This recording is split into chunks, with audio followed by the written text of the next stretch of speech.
வணக்கம், நான் உங்கள் கவி. வாங்க இன்றைய கதை படிக்கலாம்.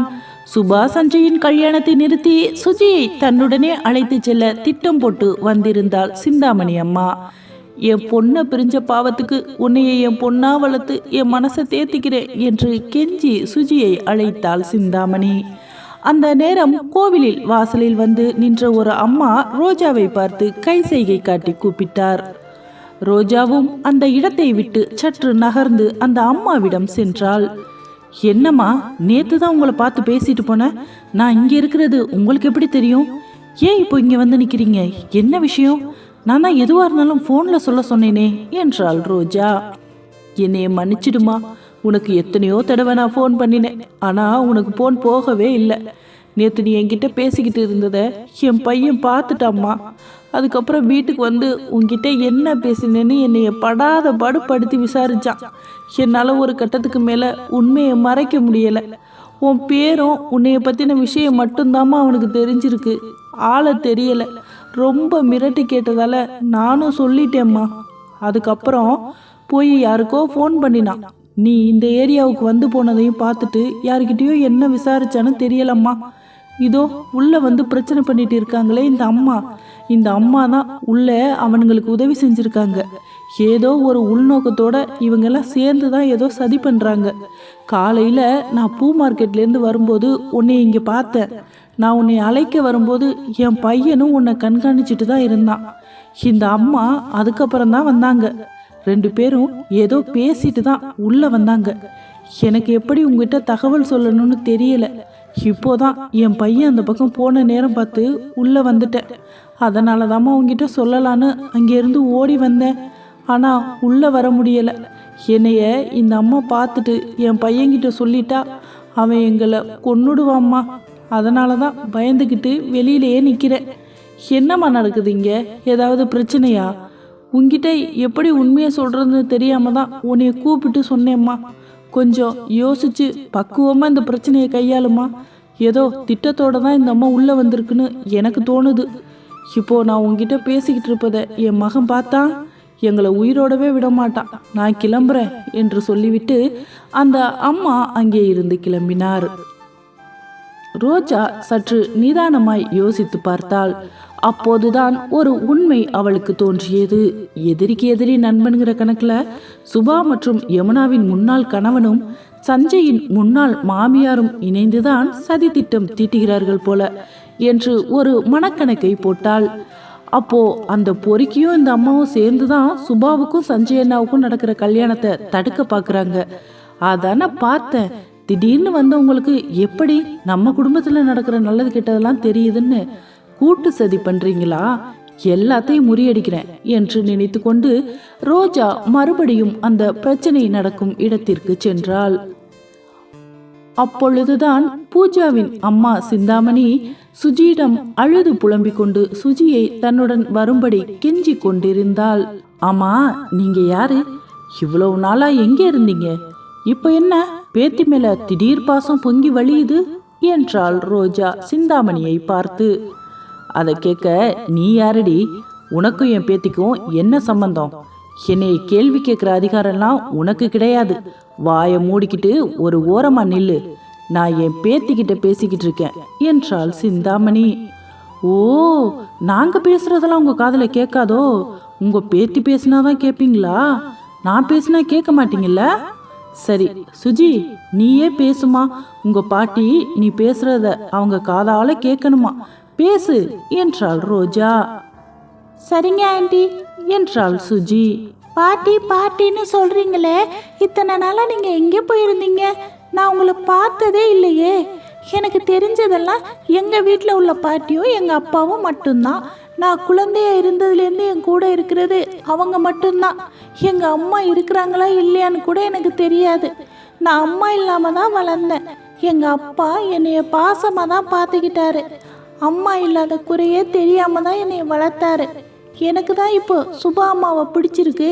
நான் தான் அப்பா கிட்ட சுபா அம்மா வேணும்னு கேட்டேன். எனக்காக தான் அப்பா சுபா அம்மாவை எங்கள் வீட்டுக்கு கூட்டிகிட்டு வர்றதுக்கே சம்மதிச்சாரு. எங்கள் அப்பாவை பற்றி யாராவது தப்பாக பேசினா எனக்கு பிடிக்காது. நீங்கள் வயசில் பெரிய பாட்டி, உங்களை என்னால் திட்ட முடியாது. பெரியவங்களை மதித்து பேசணும்னு எங்கள் அப்பா சொல்லியிருக்காரு. எங்கள் அப்பாவை பற்றி தப்பாக பேசாதீங்க ப்ளீஸ். எனக்கு உங்களை பார்க்கவே பிடிக்கல, உங்கள் கூட வரவும் பிடிக்கல. எங்கள் அப்பா ஒன்றும் எங்கள் அம்மாவை கொலை பண்ணியிருக்க மாட்டார். நீங்கள் எங்கள் அப்பாவை பற்றி தப்பாக சொல்கிறீங்க. எனக்கு என்னமோ உங்கள் மேலே தான் சந்தேகமாக இருக்குது. எங்கள் அப்பாவை பழிவாங்க நீங்கள் தான் எங்கள் அம்மாவை கொண்டு இருப்பீங்கன்னு. நான் உங்கள் கூடலாம் வரமாட்டேன். எனக்கு சுபா அம்மா தான் வேணும். நான் அவங்க கூட தான் போவேன். எங்கள் அப்பாவுக்கும் அம்மாவுக்கும் இங்கே கல்யாணம் நடக்க போகுது. நீங்கள் தேவையில்லாமல் நின்று பிரச்சனை பண்ணாதீங்க. எனக்கு உங்களை பார்க்கவே பிடிக்கல. தயவு செய்து இங்கேருந்து கிளம்புங்க என்றாள் சுஜி. அடி பாவி, அந்த குழந்தை மனசுல நஞ்ச விதைச்சு என்னென்னமோ சொல்லி கொடுத்து எனக்கு எதிரே என் பேத்திய பேச வச்சிட்டியா? அம்மாடி சுஜி, இவங்க பேச்செல்லாம் நம்பாதம்மா. நான் தாண்டி உன் பாட்டி. உன் அம்மாவை இந்த வயிற்றுல தான் சுமந்து பெத்தேன். அவ தான் என்னைய புரிஞ்சுக்காம இவன் கூட ஓடி போயிட்டா. இவ்வளவு சொல்ற, நீ இந்த பாட்டியை நம்ப மாட்டியா? நான் எப்படி என் பொண்ணை கொண்டு இருப்பேன்? இவன் தான் இந்த படுபாவி உன் பக்கத்துல நிக்கிறானே, உன் அப்பா சஞ்சய். இவன் தான் என் பொண்ணை கொன்னுட்டான். அவன் நல்லவன் இல்லம்மா. அவன் இன்னொரு பொண்ணு கூட தொடர்பில் இருந்தான். அதுக்கு என் பொண்ணு இடையூறா இருந்துருவாளோன்னு நினச்சி அவன் தான் அவளை கொன்னுட்டான். என்னைய நம்புமா சுஜி, நீ என் கூட வந்துருமா. இந்த பாட்டிக்குன்னு யாருமே இல்லை. இந்த வயசுல அனாதையா நிற்கிறேன் என்று அழுது புலம்பினாள் சிந்தாமணி. வாயை மூடுங்க, குழந்தைகிட்ட என்ன பேசுறீங்க? இவ்வளவு நாள் என் குழந்தைக்கு ஒன்றும் தெரியாதுன்னு நினச்சிக்கிட்டு தான் நான் அமைதியாக ஓடி ஒளிஞ்சேன். இப்போ என் பொண்ணு இவ்வளவு பேசுற அளவுக்கு வளர்ந்துட்டானா இனி யாரை கண்டும் நான் பயப்பட போறதில்ல. சுஜி, நீ இந்த அப்பாவை நம்புற இல்லடா என்று சஞ்சய் கேட்க, கண்டிப்பா நம்புறேன்ப்பா. உங்களை நம்பாம நான் வேற யாரை நம்புவேன்? எனக்கு நீங்க தான் என்னோட பெஸ்ட் அப்பா என்றாள் சுஜி. இது போதுண்டா, இது போதுண்டா தங்கம். இந்த அப்பாவுக்கு இனி யாரும் என்கிட்ட இருந்து உன்னைய பிரிக்கவே முடியாது. எங்கே இவங்க பேசுறதெல்லாம் கேட்டு நீ அப்பாவை விட்டு போயிடுவியோன்னு பயந்துட்டேன்டா. இத்தனை காலம் ஓடி ஒளிஞ்சுக்கிட்டு இருந்தேன். இனி அதுக்கு அவசியமே கிடையாது. இவங்களுக்கு பதில நானே சொல்லிக்கிறேன். கேட்டீங்களா என் பொண்ணு சொல்றத? இதை கேட்டுட்டுமா இன்னும் நீங்க இங்க நின்றுட்டு இருக்கீங்க? இதுக்கு மேலேயும் அவங்க கூட வருவான்னு நீங்க நம்புறீங்க? எனக்கு என் பொண்ணு தான் முக்கியம். அதே மாதிரி தான் என் பொண்ணுக்கும் இந்த அப்பா தான் முக்கியம். இனி எங்க வாழ்க்கைய நாங்க பாத்துக்கிறோம், நாங்க வாழ்ந்துக்கிறோம். உங்க தகுதியையும் வயசையும் மீறி இவ்வளவு கேவலமா அநாகரிகமா நடந்துக்காதீங்க. தயவு செய்து இங்கேருந்து வெளியில போங்க. இப்போவும் என் பூஜா சொன்னதை மனசுல வச்சுக்கிட்டு தான் உங்ககிட்ட மரியாதையா பேசிக்கிட்டு இருக்கேன் என்றான் சஞ்சய். அண்ணா, அவ்வளவு சீக்கிரம்லாம் அவங்கள அனுப்பிட முடியாது. இவங்களுக்கும் உள்ளே இருக்கானே யமுனா அக்காவோட முன்னாள் கணவன், அவனுக்கும் தொடர்பு இருக்கு. 2 பேரும் சேர்ந்து தான் சதி திட்டம் திட்டி அவனும் இவங்களும் எதிரிக்கு எதிரி நண்பன்னு கைகோர்த்துருக்காங்க. இந்த அம்மாவோட பணமும் அவனோட நட்பு வட்டாரமும் சேர்ந்து தான் அன்னைக்கு வளகாப்பில் நடந்த பிரச்சனைக்கு காரணம். இந்த கல்யாணத்தில் நடக்கிற பிரச்சனைக்கும் காரணம். பணத்தை இவங்க வாரி இறைக்கிறாங்க. அவனோட ஜெயில் சகவாசம் வெளியில இறங்கி வேலை பார்க்குது. நியாயப்படி பார்த்தா அவன் கூட தூக்கி இவங்களையும் ஜெயிலில் வைக்கணும். நீங்க போலீஸ்காரர் தானே? இந்த அம்மா மேல கேஸ் ஃபைல் பண்ணி உள்ள தூக்கி வைங்கன்னா. இவங்க செஞ்ச தப்புக்கு வெளியில இருக்க வேண்டிய ஜென்மமே கிடையாது. இத்தனை வயசுக்கு மேல இன்னுமே அறிவில்லைன்னா இவங்கெல்லாம் வெளியில வாழ்ந்து என்ன பண்ண போறாங்க? தூக்கி உள்ள வைங்கன்னா என்றாள் ரோஜா. ஏய் ரோஜா, நீ யார்கிட்ட பேசுறேன்னு தெரிஞ்சுதான் பேசுறியா? நான் சிந்தாமணி என்றாள் அவள். ஏம்மா, நீங்க சிந்தாமணியா இருங்க இல்ல பாசி ஊசி மணியா இருங்க, அதை பத்தி எங்களுக்கு என்ன கவலை? இருந்து இருந்து இப்போதான் என் பொண்ணுக்கு ஒரு நல்ல வாழ்க்கை கிடைக்குது. அதை கெடுக்கிறதுக்கு தானே எங்க இருந்த கிளம்பி வந்திருக்கீங்க. அந்த பொறுக்கி இருக்கானே, அந்த பொறுக்கி, அவனை நம்பி என் பொண்ணை கல்யாணம் பண்ணி கொடுத்தேன். என் பொண்ணை அவனும் வாழ வைக்கல. இப்போ நல்ல வாழ்க்கை கிடைக்க போகுது. அதை கெடுக்கிறதுக்கும் நிறுத்துறதுக்கும் தானே நீங்க 2 பேரும் சேர்ந்துக்கிட்டு சதி பண்ணி என் பொண்ணு வாழ்க்கையை கெடுக்க பாக்குறீங்களா? எனக்கு வயசாயிடுச்சுமா. என் பொண்ணு வாழ்க்கையை விட எனக்கு வேற எதுவுமே முக்கியம் இல்லை. நான் கிராமத்து கத்தி எடுத்து வெட்டி போட்டு ஜெயிலுக்கு போயிடுவேன். இதுக்கு மேல எனக்கு என்ன வாழ்க்கையை கிடக்கு? நான் போய் ஜெயிலில் இருந்துட்டு போறேன். கோவில்ல நின்று பேசுறதுனால பொறுமையா பேசுறேன். என் பொண்ணு வாழ்க்கைக்கு எதிராக யாராவது வந்தீங்க, நான் என்ன பண்ணுவேன்னு எனக்கே தெரியாது.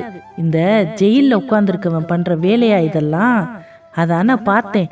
என்னடா புதுசா பிரச்சனை வருதுன்னு, அதுவும் நம்ம பொண்ணுக்கு வருதேன்னு நினைச்சேன். இதுக்கெல்லாம் காரணம் நீங்கள் 2 பேரும் தானா? நான் பொறுமையாக இருக்கும்போதே இங்கேருந்து வெளியில் ஓடிட்டீங்கன்னா உங்களுக்கு நல்லது. நான் கோபப்பட்டா அப்புறம் என்ன பண்ணுவேன்னு எனக்கே தெரியாது என்றார் மருது. டேய் மருது, என்ன பேசுற? கொஞ்ச நேரம் அமைதியா இரு.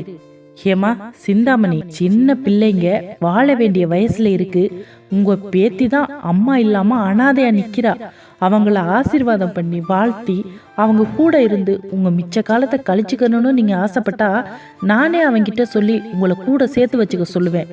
நீங்க என்னடானா அவ வாழ்க்கையை கெடுத்து அந்த பொண்ணு மனசுல நஞ்ச விதைச்சு அவளை அவகிட்ட இருந்து அறுத்து கூட்டிட்டு போகணும்ல நினைக்கிறீங்க. நீங்க எல்லாம் எப்படி ஒரு நல்ல அம்மாவா இருந்திருப்பீங்க? அதனாலதான் உங்க பொண்ணு உங்களை விட்டு ஓடி போயிட்டான்னு நினைக்கிறேன். ஒரு கட்ட வரைக்கும் வயசு காலத்துல விரப்பா இருக்கலாம். ஒரு வயசுக்கு அப்புறம் நம்ம இன்னொருத்தவங்களுக்கு வழிகாட்டியா இருக்கணுமா? இப்படி வழிய மறைச்சுக்கிட்டு நிக்க கூடாது. இப்போ நீங்க வெளியில போறீங்களா இல்ல போலீஸை கூப்பிடட்டா? அறிவில்லை உங்களுக்கு? அந்த பிஞ்சு குழந்தை இவ்வளவு அசிங்கப்படுத்துது. அதையும் தாண்டி இங்க நின்னுக்கிட்டு அந்த குழந்தைய பிரிச்சு கூட்டிட்டு போவேன்னு ஒத்த காலில் நிக்கிறீங்க. நீங்க எல்லாம் நல்ல குடும்பத்துல பிறந்தவங்களா இருந்தா தயவு செய்து இங்கிருந்து வெளியில போங்க என்றார் தர்மராஜ். ஏமா, நான் உங்களுக்கு என்ன பாவம் பண்ணினேன்?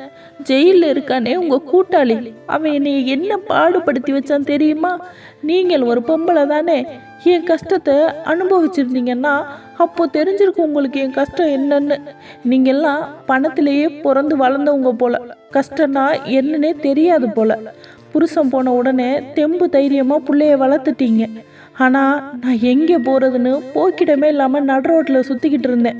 இதோ நிற்கிறாங்களே, எனக்கு கொஞ்சம் கூட சம்பந்தமே இல்லாத இந்த குடும்பம் இதுதான் எங்களுக்கு அடைக்கலம் கொடுத்துச்சு. இவங்க தான் இப்போ இந்த குழந்தை சுஜிக்காக என்னை அவங்க அப்பாவுக்கு கல்யாணம் பண்ணி வைக்கணும்னு இவ்வளவு தூரம் கூட்டிகிட்டு வந்து மணவேடை வரைக்கும் நிறுத்தி வச்சுருக்காங்க. எங்கிருந்தோ வந்து ரொம்ப எளிமையாக இந்த கல்யாணத்தை நிறுத்தி இந்த குழந்தையை தூக்கிட்டு போகணும்னு பார்க்குறீங்க. அவளை கொண்டு போயிட்டு உங்களால் வளர்க்க முடியுமா? நாளைக்கே உங்களுக்கு ஏதாவது ஒன்று ஆகிப்போச்சுன்னா அந்த குழந்தையோட நிலைமை என்னன்னு நீங்கள் யோசிச்சு பார்த்தீங்களா? இப்படி நாளைக்கு என்ன நடக்க போகிற எதையுமே யோசிக்காம உங்கள் கண்மூடித்தனமான கோபத்துக்கும் வெறுப்புக்கும் அந்த குழந்தையோட வாழ்க்கையை பலியாக்க பார்க்குறீங்களா? இப்போ சொல்கிறேன், நல்லா கேட்டுக்கோங்க. அவர் என் கழுத்தில் தாலி கட்டலைனாலும் பரவாயில்லை. அவங்க வீட்டிலையே போய் உட்காந்து அந்த குழந்தைய நான் தான் வளர்ப்பேன். உங்ககிட்ட அந்த குழந்தைய ஒப்படைக்கவே மாட்டேன். கோவிலில் வச்சு சொல்கிறேன், இது சத்தியம் என்றாள் சுபா. சுபா, நீ ஏன் டென்ஷன் ஆகுற? நீ பேசுகிற அளவுக்கு இவங்கெல்லாம் தகுதியான ஆளே கிடையாது. இவங்களுக்கெல்லாம் இப்படி சொல்லி புரிய வைக்கவும் முடியாது. எத்தனையோ வருஷமா நான் சொல்லி அவங்களுக்கு புரியாததா இப்போ நீங்கெல்லாம் சொல்லி அவங்களுக்கு புரிய போகுது. இப்போ சுஜி சொல்லி கூட அவங்களுக்கு புத்தியில் உரைக்கலைன்னா இனி காலத்துக்கு அவங்கள யாரும் காப்பாற்ற முடியாது. அவங்க இப்படியே உரிமிக்கிட்டே வாழ்ந்துட்டு போகட்டும். கடவுள்னு ஒருத்தன் பார்த்துக்கிட்டு தான் இருக்கான். எல்லாத்துக்கும் ஒரு முடிவு கட்டுவான் என்றான் சஞ்சய். பாட்டி, எல்லாரும் உங்களை இப்படி பேசுகிறாங்க, உங்களுக்கு அசிங்கமாக இல்லையா? இங்கேருந்து வெளியில் போங்க. நம்மளை ஒருத்தங்க இன்வைட் பண்ணினா தான் நம்ம அந்த இடத்துக்கு போகணும். உங்களை எல்லாரும் ஹேட் பண்ணுறாங்க. ஆனால் இந்த இடத்துல இருந்துட்டு நீங்கள் பேசிகிட்டே இருக்கீங்க. நீங்கள் என்ன பேசினாலும் நான் உங்கள் கூட வரமாட்டேன். எங்கள் அம்மாவுக்கும் அப்பாவுக்கும் இப்போ கல்யாணம் நடந்தே ஆகணும். இல்லைனா நான் இந்த இடத்த விட்டு வரவே மாட்டேன். நீங்கள் எனக்கு வேண்டாம். எங்கள் வீட்டுக்கெல்லாம் நீங்கள் வராதீங்க. உங்களை எனக்கு பிடிக்கவே இல்லை. தயவு செஞ்சு இங்கேருந்து போங்க என்று கத்தி கூச்சலிட்டாள் சுஜி. அவமானத்தில் தலை குனிந்தாள் சிந்தாமணி.